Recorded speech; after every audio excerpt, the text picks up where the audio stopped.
Ay, hindi ko alam yan. So, alam yung mga minamahal ng mga kapatid. I say. No? Instead you say, I say. Ituro natin ang ating sarili. Huwag yung iba. Bakit nagkabahabahagi ang church? Dahil sa you. Hindi dahil sa akin. No? More on nakaganon tayo.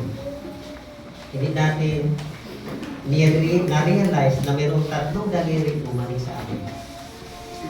Hindi natin yan na-realize. No? Mga nilalang. Kaya sinabi nila, I am rich. Totoo naman, dahil sa kanilang banking, mga bangko nila. Napakahusay na kanilang 5-6. No?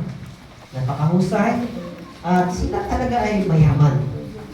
So, nagpagawa sila ng panibagong akwila. Dahil ito na sa ilalim dumaan. Ang kanilang akwila.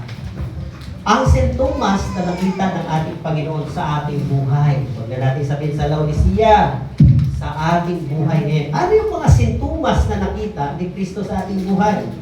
I know your deeds. No? That you are neither cold nor hot. I wish you were either one or the other. So because you are lukewarm, neither hot nor cold, I am about to spit you out of your mouth. Minsan, tayo ay hindi natin nakikita yung ating kahinaan. Nakikita natin ang kahinaan ng iba. Sino dito ang tampuhin? Kaya huwag nang umamin, ako lang. No? Sabi, ito, the church has a council. What is church? Ano na ba ang church? Say, definition mo tayo ng church. What is church? Ha? Group of people. So, sino yung church? Very good. Ikaw at ako. This is the church building. Tama? So, church building ito. Simbahan. No? Paano ba sa Tagalog yan? Sa English kasi, medyo ano lang ba, no? Church building. Ito yun. So, sabi ni Rizal, Nolem bitanghere. Si Rizal ang kauna-unahang Pilipino na nagbasa ng Biblia. Maniwala kayo? I-research siya sa Google. Siya. Ka-word Nolem bitanghere, yan ay Latin word ba yan? Or Spanish word? Na nasa Lucas. Ano sinabi sa Lucas? Touch me not. No? So siya. May sabihin nyo, hindi naman nasulat sa Biblia na si Rizal. Yes. Back to history. No? Pag i-master pala natin ang Biblia, mga kapatid, balikan pala natin ang history. Doon natin makikita. Now, Jesus, the head of the church, the sanctum. No? Unang, ang tao, pag pupunta sa ospital, tinitignan mo na yung mga sintomas. Bago magkaroon ng diagnosis. Bago magkaroon ng prescription. Bago gamutin. Sabi dito, sa Laodicea, ang sabi na ito yung diagnosis. Ikaw ay, ako ay, bulag. Instead na ikaw, ako. Ako ay, bulag. Ano pa? Mahirap. Ano pa? Hubad. Ano pa? Kahabag-habag. No? Ako yun. Yun ang counsel ni Kristo sa akin. Anong counsel ni Kristo sa inyo? Ito yun. So, sabi niya, rich in goods, no? Hubad, bulag, hubad, mahirap, dukha, hubad, kahabag-habag. Ito yung tatlo na sakit natin. Sakit ko. Hindi ko na kayo isali, baka sabihin na, huwag mo na nga, Elder Jerry, papuntahin yan dito. No? Ito yung sakit ko. Ako ay mahirap. Hindi, maaaring kayo ay hindi kayo mahirap in money matters or kayamanan. Ako ay hubad. Hindi naman ako hubad sa inyong harapan, pero hubad ako sa paningin ni Kristo. Pangalawa, bulag.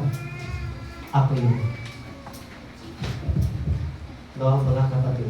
Si Kristo ang gamot natin. Gamot ko. Natin. Kasama na kayo. Natin. Siya yung umakatok sa ating mga puso. Umakatok siya. Bakit sinabi ni Kristo na ikaw ay ako ay mahirap?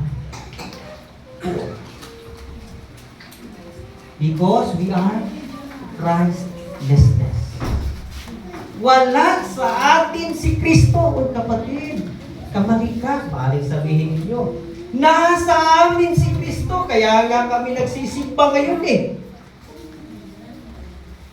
Hanggang meron tayong pagmamataas, wala si Kristo. Bakit? Ang sabi ni Kristo, magpakumbaba ka.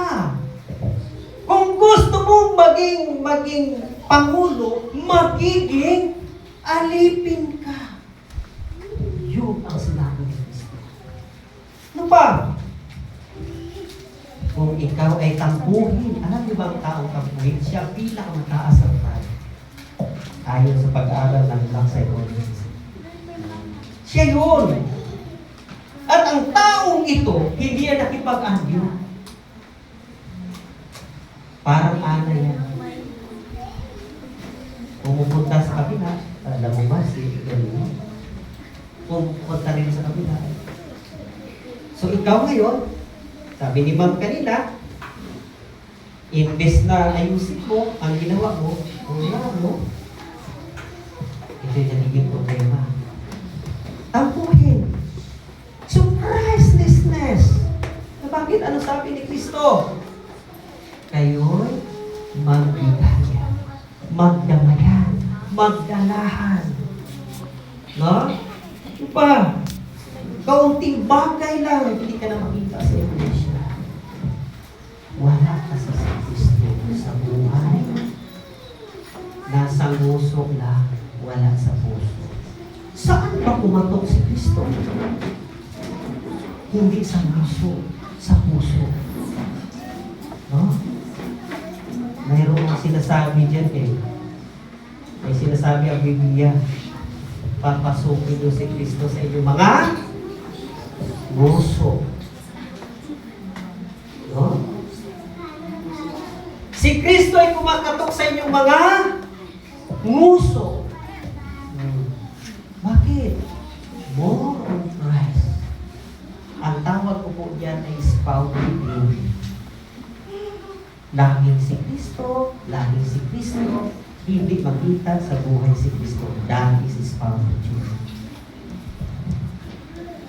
Sabi ng isang layman sa akin, wala namang teorya ganyan, Brad. Yes, wala. Ako lang umiroon. Bakit? Bunganga natin pag-ibig ni Kristo. Buhay natin, wala si Kristo. So, spouting glory. Marami akong kilalang ganyan doon. Ang iba nang kilala din. Baka ako ay isa dyan. O di kaya naman kayo. So, yan tayo mahirap. Mahirap ang tingin ni Kristo sa atin pag si Kristo hindi sentro ng ating buhay.